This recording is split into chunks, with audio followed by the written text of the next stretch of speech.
our caucus from the great state of New Mexico, whose reputation has preceded her during her short tenure, Ms. Stansbury from New Mexico.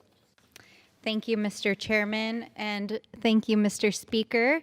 I rise today on this historic day in which we passed and sent to the President's desk the Juneteenth National Independence Day Act.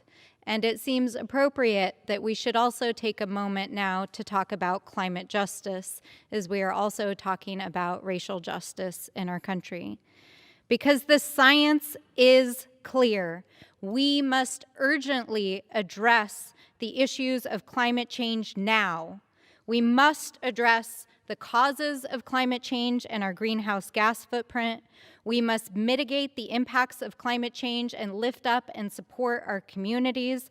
And we must build a world that is more just, more equitable, and more climate resilient.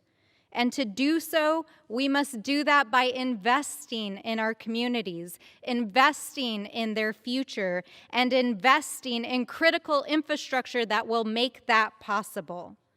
The time is now to be decisive, to be brave in our policymaking, to be bold in our investments, and to lean into the science. This is especially critical for New Mexico, my home state, where we are already experiencing the impacts of extreme drought, catastrophic fires, and an uncertain future.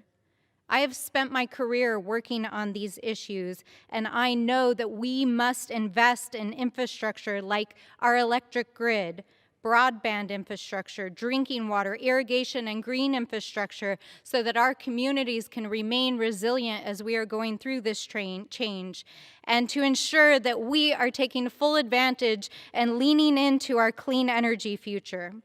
And we must do all of this through the lens of social, racial, and economic justice, by investing in good-paying jobs, in the livelihoods and well-being of our communities and our people.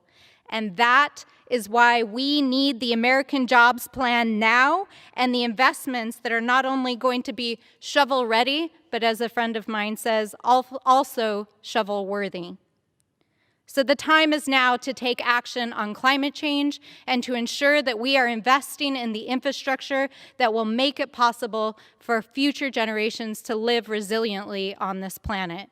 And with that, I gratefully, Mr. Speaker, yield back to Chairman Kasten.